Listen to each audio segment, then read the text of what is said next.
all of us imprisoned, circle for release, circle for the planet, circle for each soul, for the children of our children.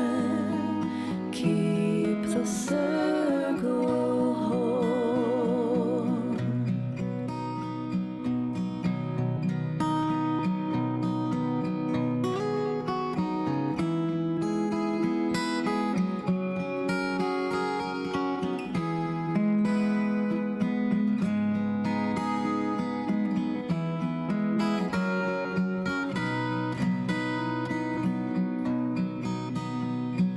Circle round for freedom, circle round for peace, for all of us imprisoned, circle for release, circle for the planet, circle for each soul, for the children of our children. Keep the circle whole. Circle round for freedom, circle round for peace, for all of us imprisoned, circle for release, circle for the planet, circle for each soul, for the children of our children.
We are going.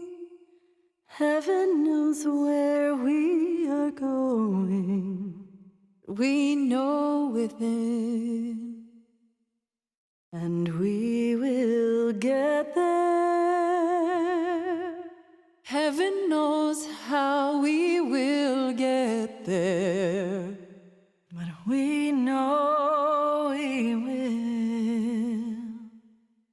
Whoa, yeah, yeah. Whoa, yeah, yeah. Whoa, yeah, yeah.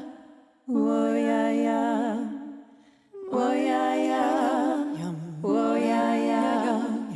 Whoa, yeah, yeah. Whoa, yeah, yeah. We are going. Whoa, yeah, yeah. Whoa, yeah, yeah. Whoa, yeah, yeah. We are going. Whoa, yeah, yeah.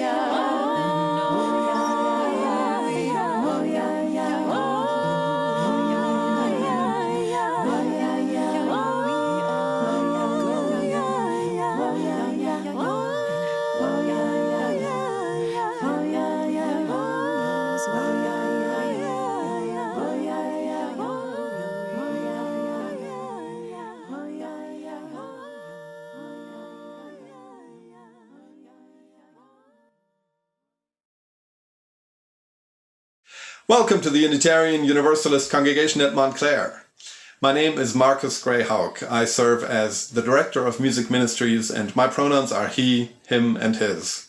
It is so good to have you with us again for worship today. As always, if you are watching this service live on Facebook, we encourage you to share your name in the comment section. Let us know you are here. We begin today's service with the hymn Building a New Way by Martha Sandifer. It's a song that reminds us to keep working for a better future, powered by what we know is the saving message of Unitarian Universalism. Diana Eck, professor of religious studies at Harvard University, writes to and about Unitarian Universalists, "You are, in my estimation, the church of the new millennium.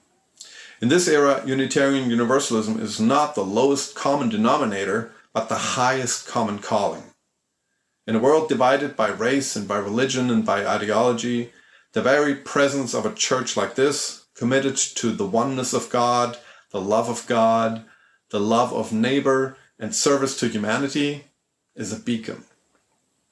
She continues to write, "The Unitarian Universalist theology, and yes, you have one, does not reduce the mystery of the divine, the transcendent, but amplifies it, broadens it to include the investigation of the many, many ways in which the divine is known and yet unknown. The world is in need of your theology." End quote. Let's sing together. Our hymn leader today is our member, Dana Moore.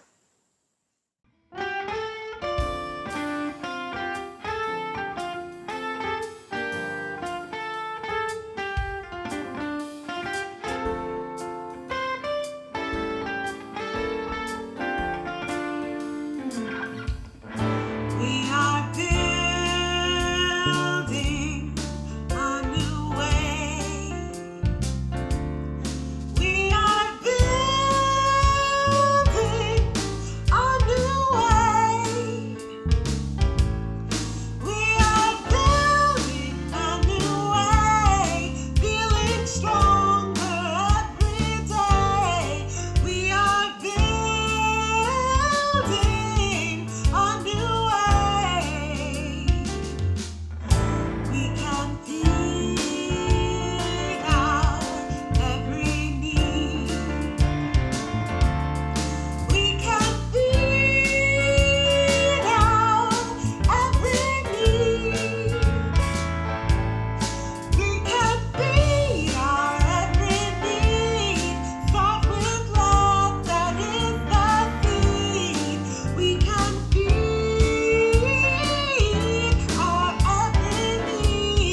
Whoever you are, wherever you come from, whatever age, identity, history, ability, gender, sexual orientation, or political affiliation, you are welcome to bring your full self here.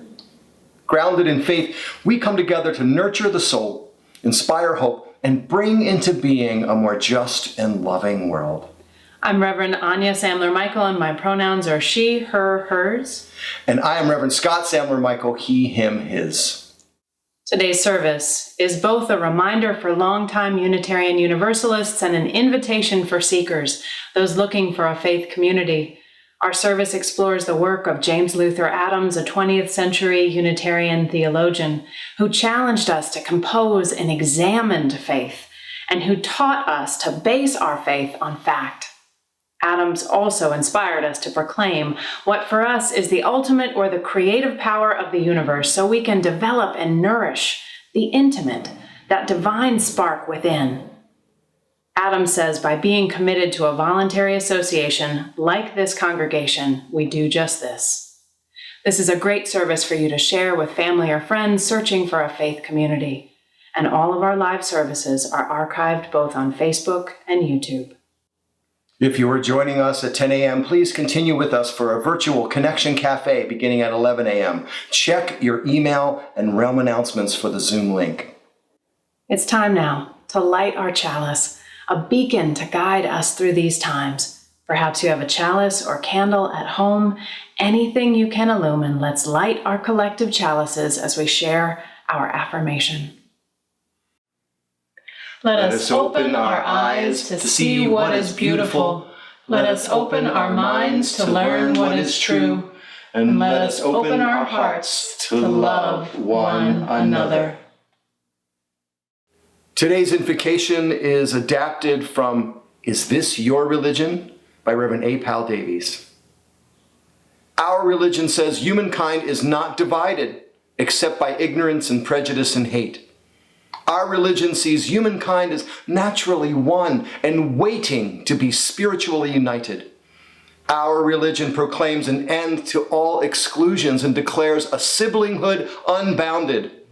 Our religion knows that we shall never find the fullness of the wonder and the glory of life until we are ready to share it, that we shall never have hearts big enough for the love of God until we have made them big enough for the worldwide love of one another.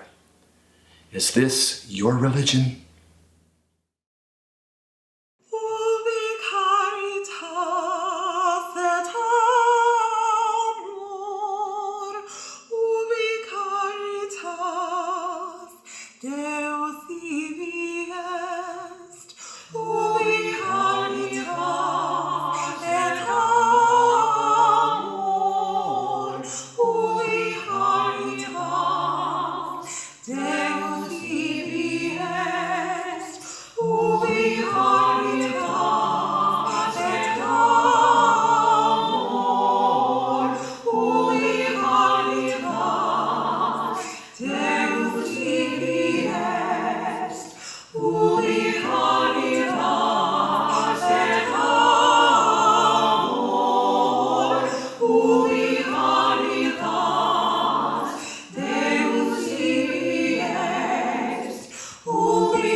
We enter into this space of depth as we each are called, finding a soft meditation, a deep reflection, an ardent prayer, each as we are called, but all together.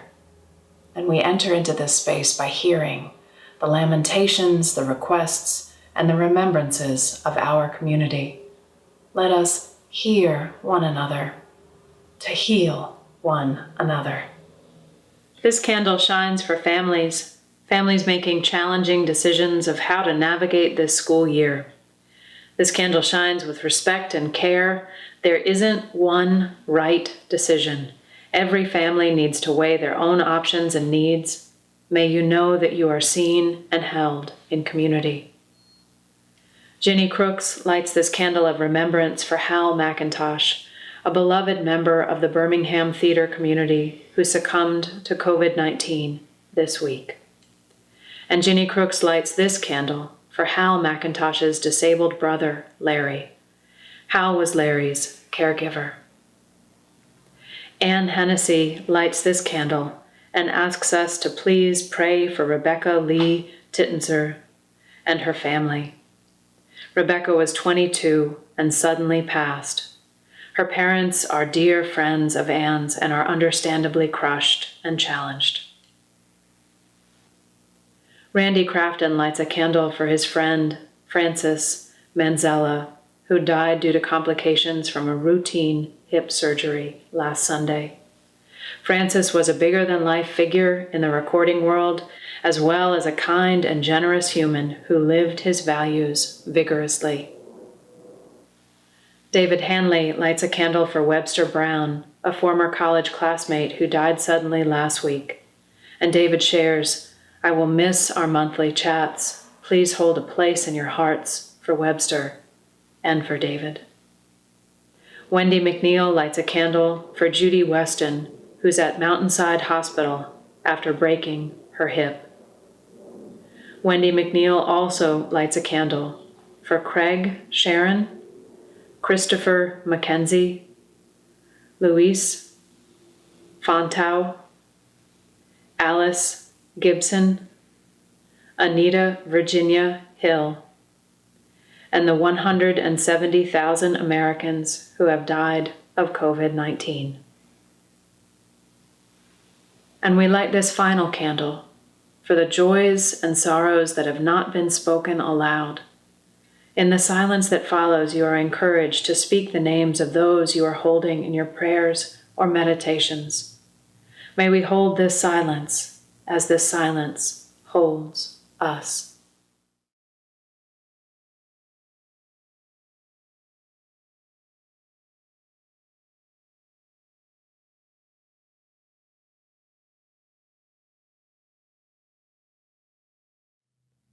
May our listening bring forth acts of love.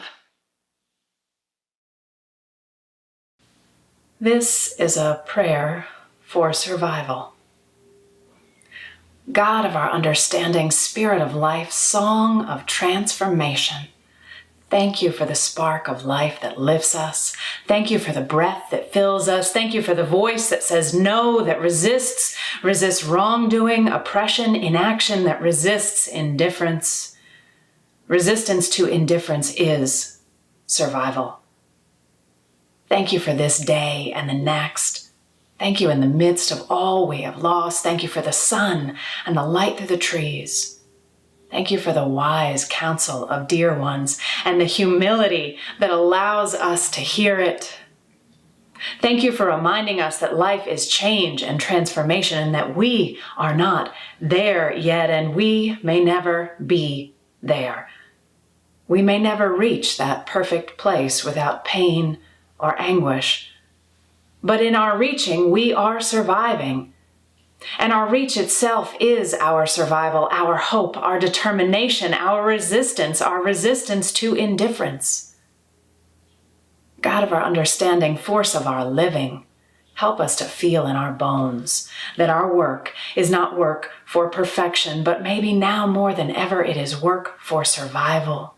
The expansion of a community of survivors that knit ourselves together with all that is good and resist all that kills so that we may have the strength together to manifest a bit more of what we know in our bones is the beloved community. Amen. May it be so. And let me take a moment now to tell you about the anthem that follows. Our congregation's own Randy Crafton with his associate Ray Dillard recorded this piece by the artist Dana Kurtz in New Orleans in December. Joining Dana are a cast of wonderful singers and true local New Orleans characters. As Randy says, they showed up, we filmed, we recorded, and as they say, the rest is in the video.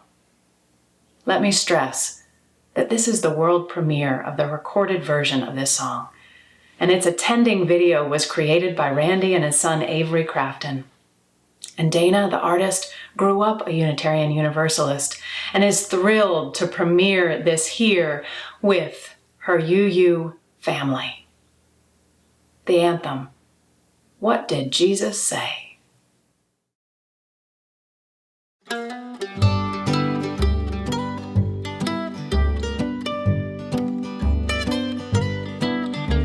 What did Jesus say? What did Jesus say? I've been reading on my Bible. What did Jesus say?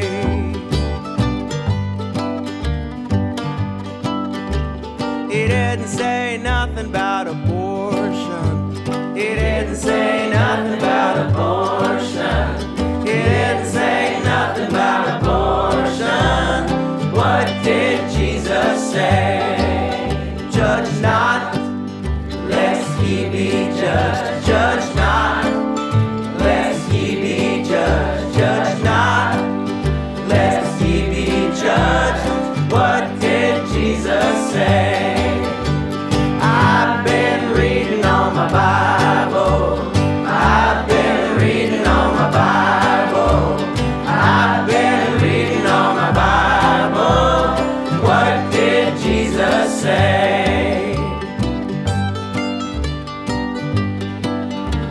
He didn't say nothing about our bathrooms. He didn't say nothing about our bathrooms. He didn't say nothing about our bathrooms. What did Jesus say?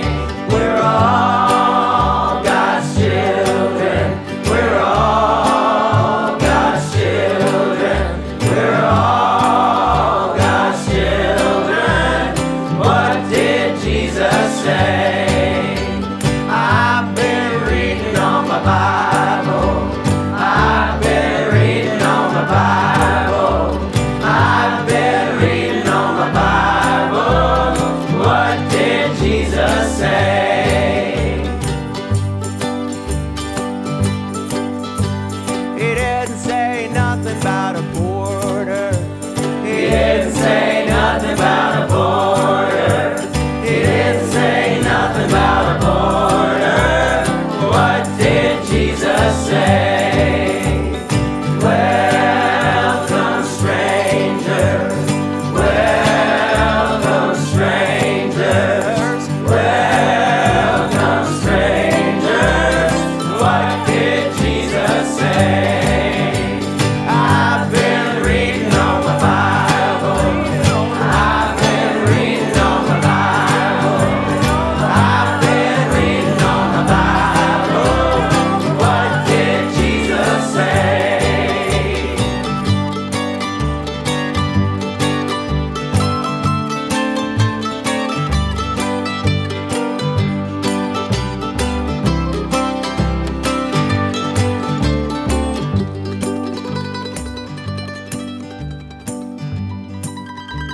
He probably didn't know any white people. He probably didn't know any white people. He probably didn't know any white people. What did Jesus say? Love thy neighbor. Love thy neighbor. Love thy neighbor. What did Jesus say? I've been reading on my Bible.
Today's reading is from James Luther Adams, who was one of the most prominent Unitarian theologians of the mid-20th century. Teaching at both Harvard and the University of Chicago Divinity Schools, his essays set up challenges with which we still wrestle today. This reading is adapted from his essay, The Intimate and the Ultimate. Theology is faith seeking understanding of yourself and understanding of reality. The task of theology is to define reality, but also define the capacity in the human being, understanding the reality which we confront and of which we are. Theology begins with the recognition of some kind of fact. It begins with a declaration. I am saying that faith should take into account the realm of fact in contrast to the realm of value. Theology is an attempt at rational understanding of faith. It asks, what does one place one's confidence in? In this light, there is no one who does not have faith of some kind. Everyone must have something to place confidence in. In this sense, there is no such thing as an irreligious person. Every person is concerned with a basic fact, something in which one has confidence. The central task of theology is to articulate that which is ultimately reliable.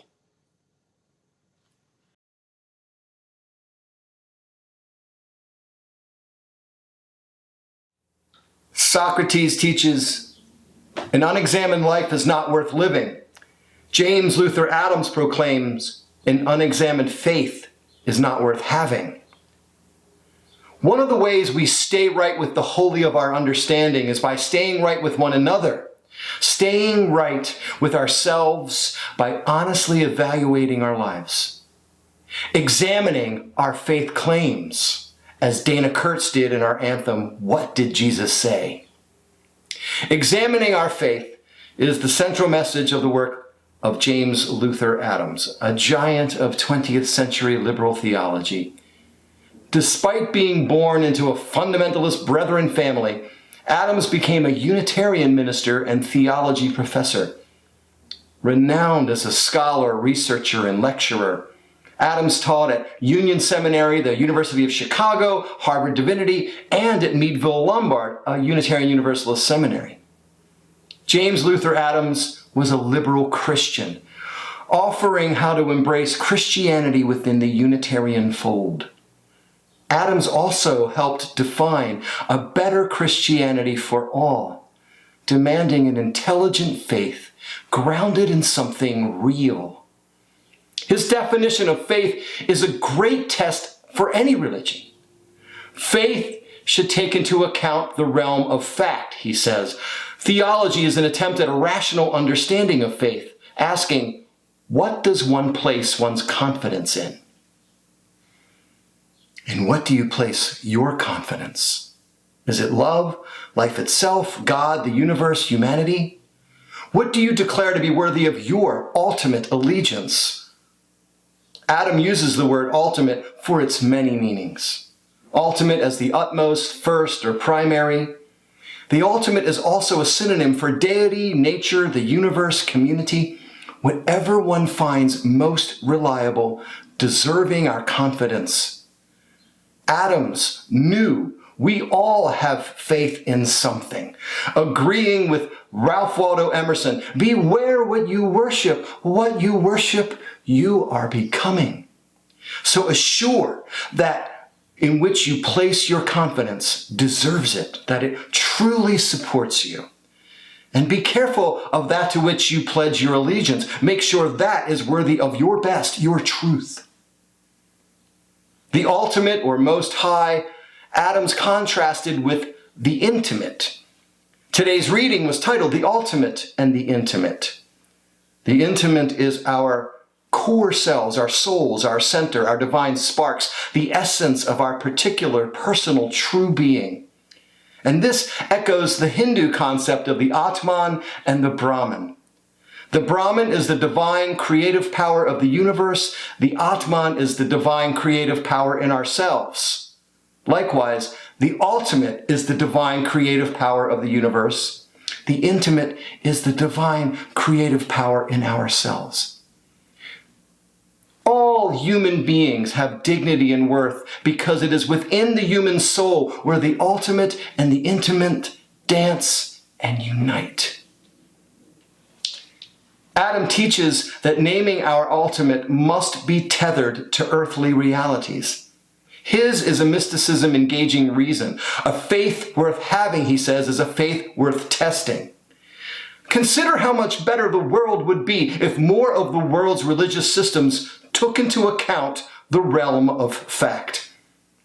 Dana Kurtz's examination is correct. I've been reading on the Bible.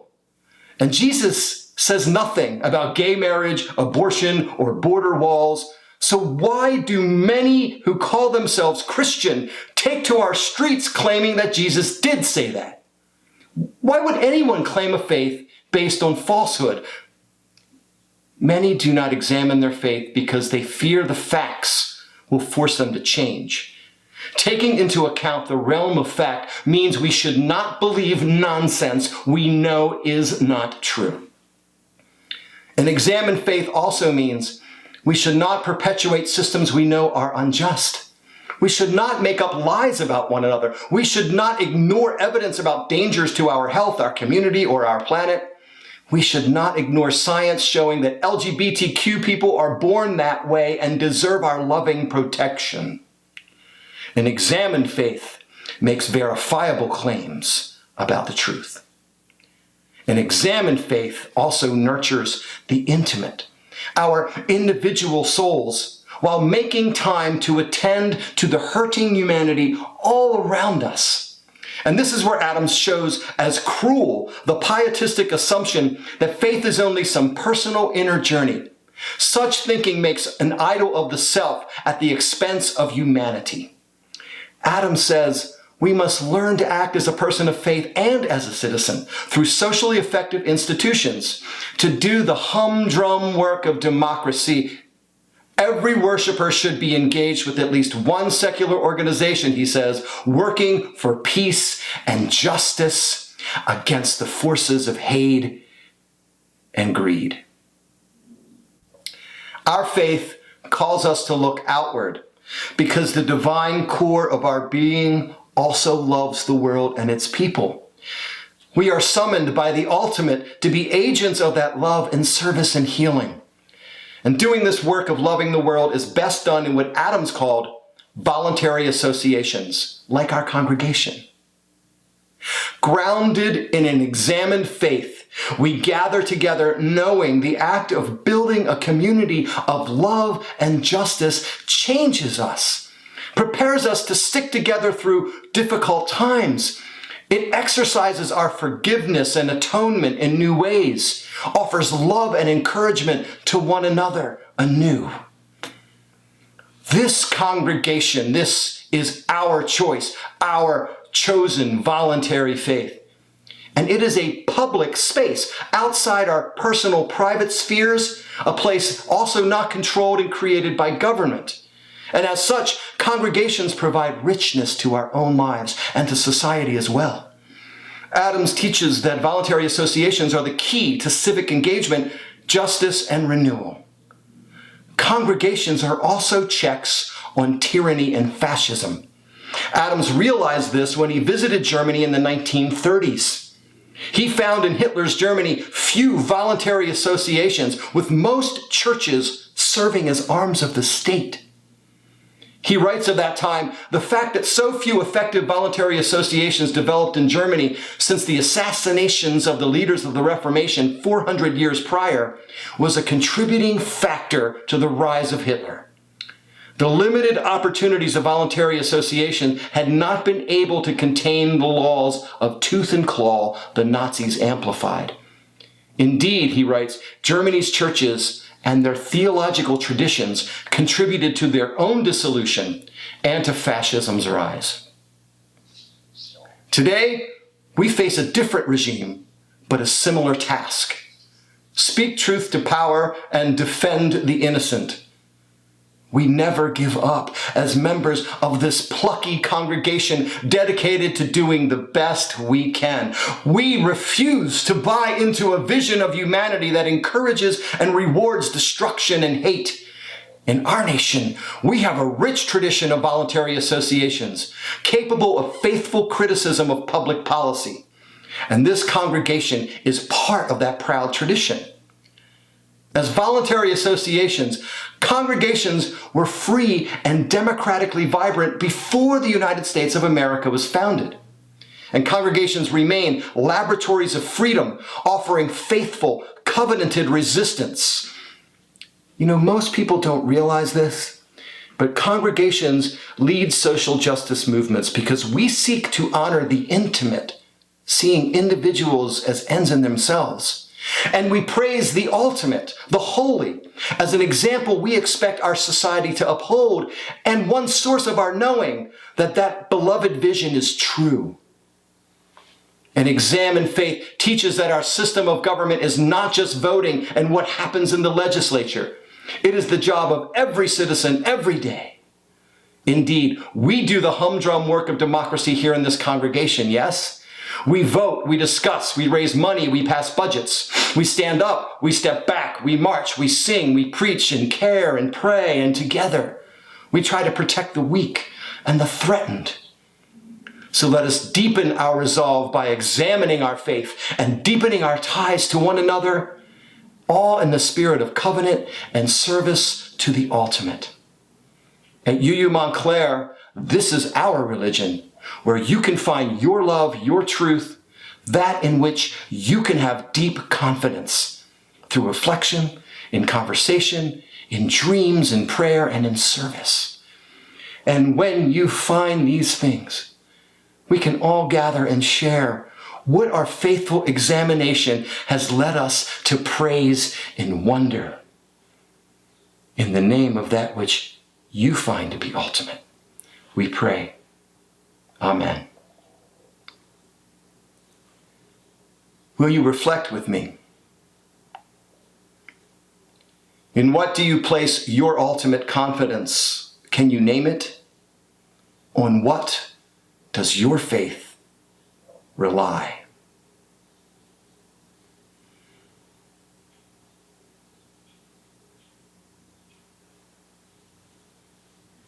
There are so many different names for the holy, for that which we call ultimate. What is yours? Share it with us and join us in singing, Bring Many Names. Bring many names, beautiful and good, celebrated, powerful and story, holiness and glory, living, loving God, hail and Hosanna. Bring many names, strong Mother God, working night and day, planning all the wonders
As Unitarian Universalists, one thing that we value is the interdependent web of existence of which we are a part.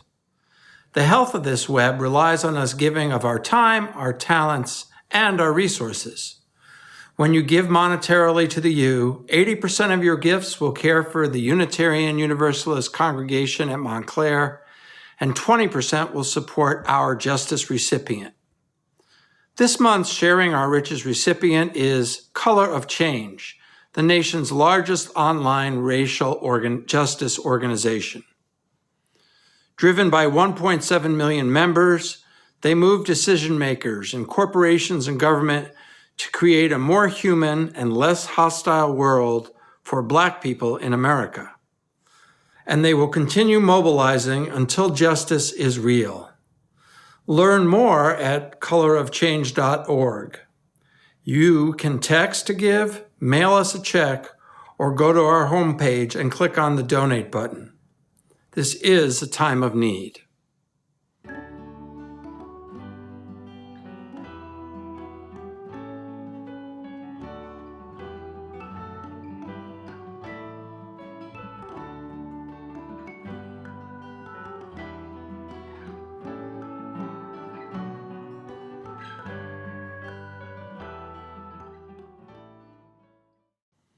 All of your gifts are worthy, and they are all received with love. Thank you. I've been reading on the Bible. What did Jesus say? Beloveds, James Luther Adams challenges us to compose an examined faith, a faith based on fact and not nonsense. He inspires us to proclaim what for us is the ultimate or the divine creative power of the universe, so we can nurture and protect the intimate, that divine creative power living within us. This is best accomplished by being committed to a voluntary association like this congregation, one that lives most of its mission outside the congregation's walls, doing the humdrum work of democracy. Our world needs our public witness now, perhaps like never before. And remember, Jesus did say, the whole of the moral law rests on this: love your neighbor as yourself and give all your heart, soul, and mind to the ultimate. May you find this to be your religion. Amen.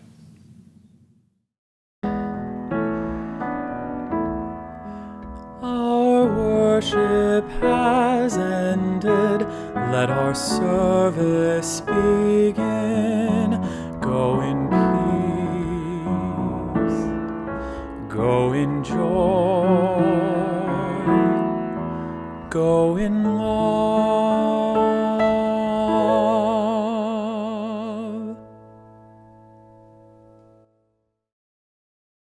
Until we meet again, Virtually or otherwise, you are in our hearts.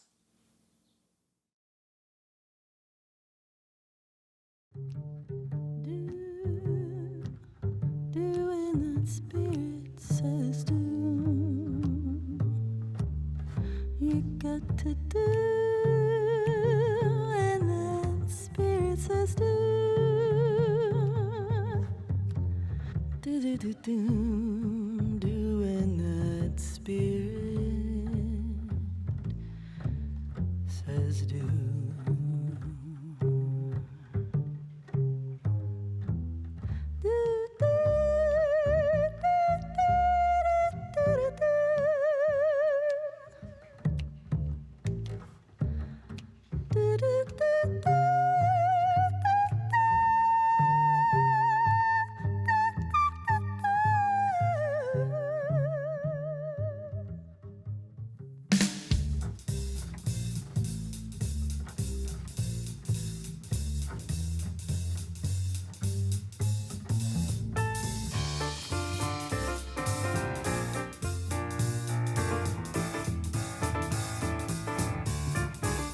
You got to do when the Spirit says do. You've got to do when the Spirit says do. When the Spirit says do, you've got to do, oh Lord. You got to do when the Spirit says do.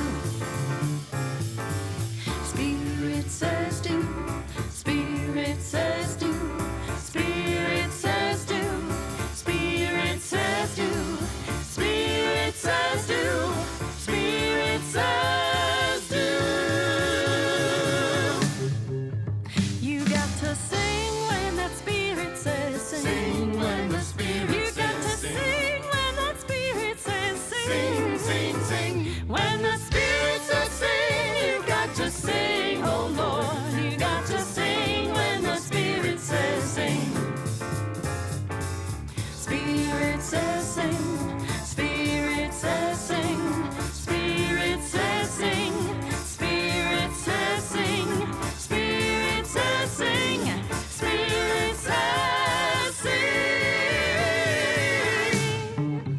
You got to groove when the Spirit says groove. You gotta be grooving, you gotta be You grooving. got to groove when the Spirit says groove. You have got to groove. When the Spirit says groove, you've got to groove, oh Lord. You've got to groove Got to when the groove. Spirit says groove. Says groove. Spirit says groove. Spirit says groove. Spirit says groove. Spirit says groove. Spirit says groove. Spirit says groove. You got to rock when the Spirit says rock. You got to rock when the Spirit says rock. When the Spirit says rock, you got to rock, oh Lord. You got to rock when the Spirit says rock. Spirit says rock. Spirit says rock. Spirit says rock. Spirit says rock. Spirit says rock. Spirit says rock. Check it. Yo, I had to call before I walk and now I do the 1-2 step. I heard the Spirit and it said the groove, yeah. That's why I do my own shuffle, tapping feet, clapping hands. If you could talk, you could sing. If you could walk, you could dance. Spirit told me bless the track with the vocals, and I come around your city rocking with the locals. Fading out, got my eyes closed. I think the Lord talking to me, gotta get up all in my zone. Candle gazing after doing Kundalini. I wrote it in my journal, trying to find the true meaning. It ain't gonna happen overnight, I really ain't stressing. I'ma get the blessing. I don't need Google directions, I just follow Spirit. I think I start to hear it. The elders talk about alignment, I just start to get near it. Walk along the path, with or without a crew. When the Spirit says do, I make it do what it do. Come on. Do when the Spirit says do. Oh yeah. You got to do. Y'all know what it's like when the Spirit says do. I mean, you just gotta do what it do. I know right now with some Spirit talking to you inside and it's telling you to do something, and whatever that is, go with it. Alright? Spirit says do. Spirit says do. Spirit says do, and you know what? I'ma do what I do. You go ahead and do what you do, and that's how we gonna do what we do. You know what I'm saying? Yeah, baby. Hey, hey, hey, hey.